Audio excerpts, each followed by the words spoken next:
Hey everyone, welcome back. We're going to be making an oatmeal apple dessert today. This is the dessert I made for Easter because we weren't hosting any guests, so I decided to make something I wanted to make. And I was looking for something low carb because I've been eating too many carbs lately. So we're going to start off by making some oat flour.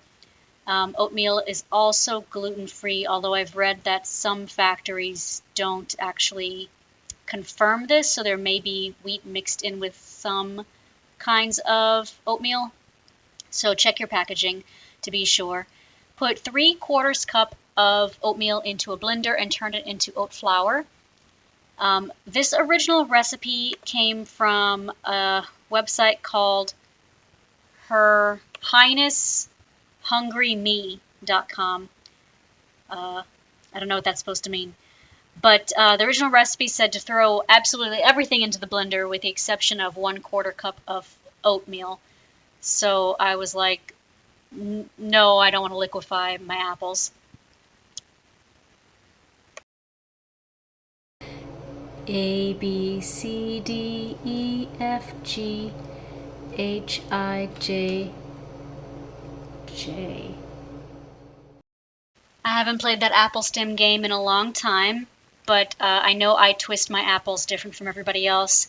I think you do one twist per letter, and I just say as many letters as I can, like I say the alphabet regular, doing, I guess it's a complete 360, and then I start again with the other batch of letters.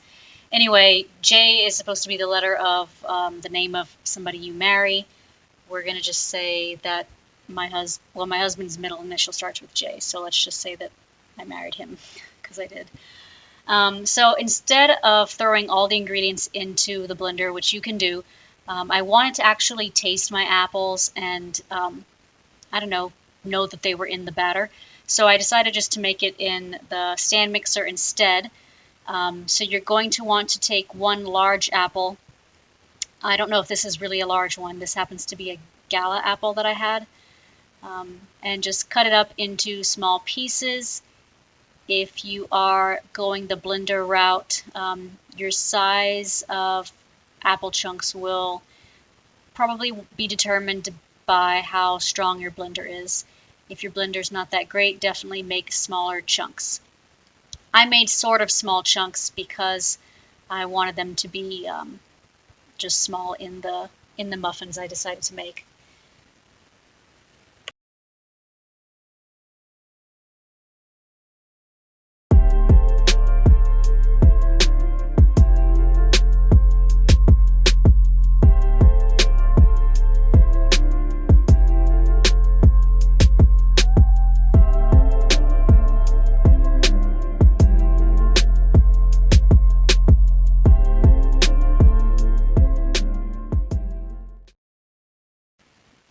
Now we're going to add most of the dry ingredients together.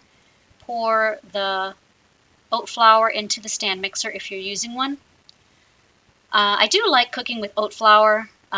Same with chickpea flour, although I think oat flour is a little bit easier for baking. It tastes more like regular baking. And then you're going to add 1 teaspoon of cinnamon to the bowl.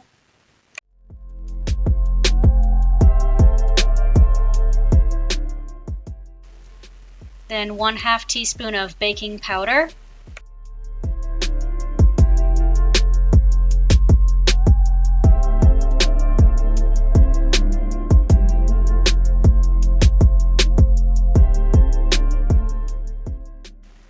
And 1/2 teaspoon of baking soda.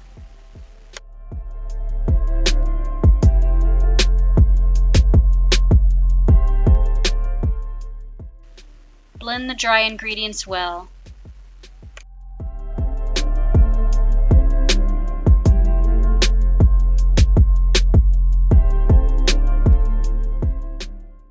Then you need 3 tablespoons of honey and a tablespoon, well, 2 tablespoons is 1/8 cup.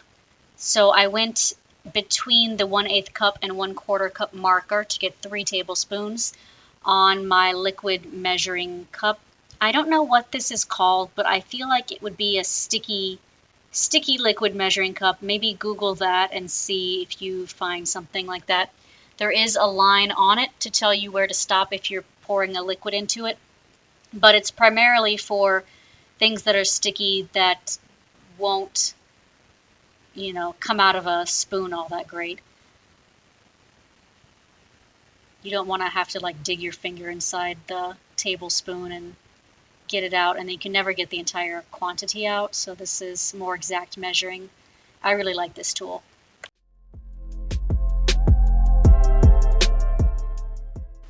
Then 1 teaspoon of vanilla extract.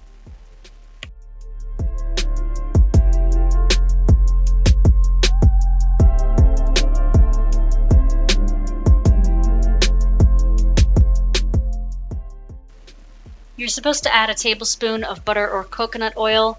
I decided to use canola oil just because I didn't feel like cutting into our margarine reserves. And I was holding a teaspoon, so I did 3 teaspoons, which equals 1 tablespoon.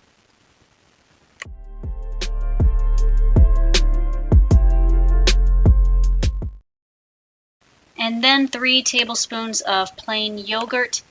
I started using a tablespoon, then I realized that I should have used the liquid measuring sticky stuff cup.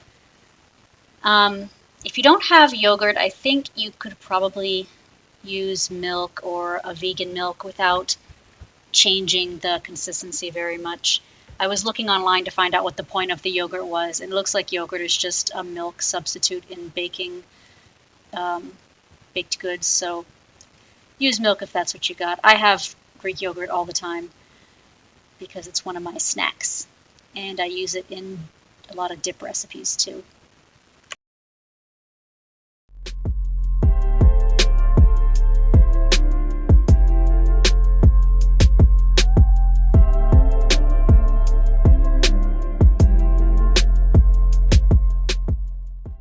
Then add 2 eggs or a vegan egg substitute. I always crack my eggs separately in case one of them is rotten.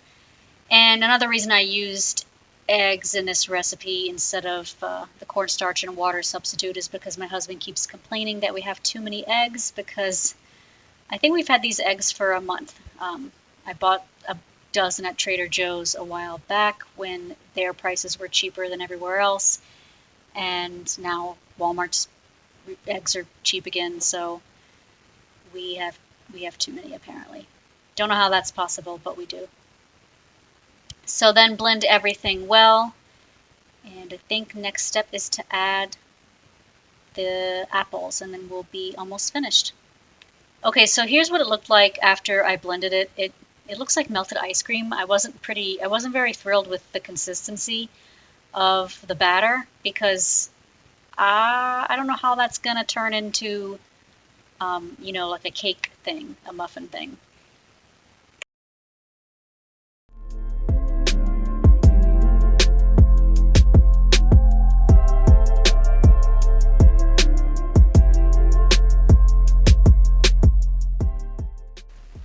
After adding the apples, there's no real change to the batter, and this could be because I decided not to throw everything into the blender.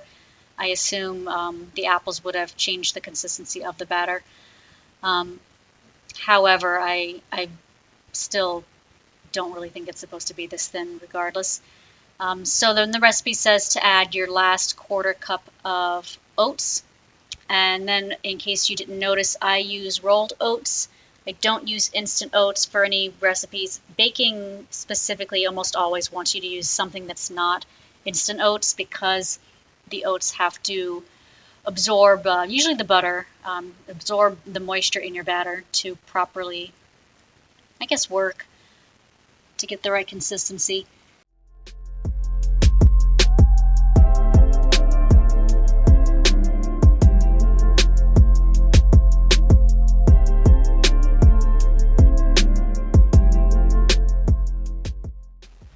At this point, I remembered that rolled oats need to absorb the liquid in the batter to properly work. So I'm going to soak the oats or let it sit for 20 minutes. And you can tell it is definitely a little bit thicker. It looks more like a regular bakery baked goods batter, liquid, cakey thing. However, I didn't think it was quite enough quantity to fill up a pan. The recipe said to put it in a small, like, cake pan. Um, a smaller size baking pan. Like, give me a measurement, lady. I don't know what small means to you. I have 8 by 8, but they make other sizes. I have 9 by 13. There's other small size. I have a bread pan. I could have done that. I was concerned that it wasn't going to be enough to fill up the entire pan correctly and be the right depth. So I made the muffins instead. And I'm glad I did, because the muffins didn't even fill up one entire pan. There was one muffin tin completely empty. And usually one entire thing of cake batter that fills a 9 by 13 pan will do 24 muffins instead of 11 here. So I'm pretty sure this wasn't enough to fill my size baking dish.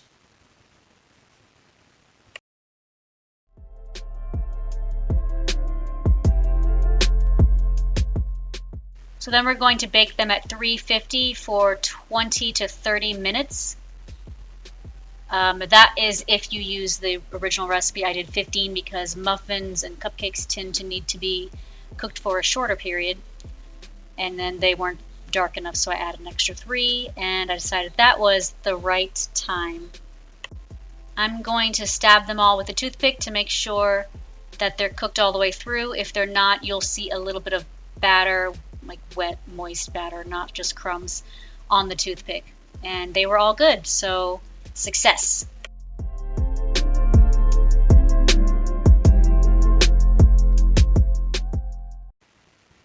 So here is what the muffin looks like. They're still a little hot. Once they cooled, so that bag is date jam that I made that didn't actually turn into jam. It just kind of stayed in I don't even know how to describe it, like a not frozen state of fruitiness in the freezer. I wanted to make oatmeal date bars for Easter, and I didn't have enough date jam. I thought I had like twice as much. Well, actually, I thought I had the whole bag full. So then I decided to spread the date jam on top of this to see.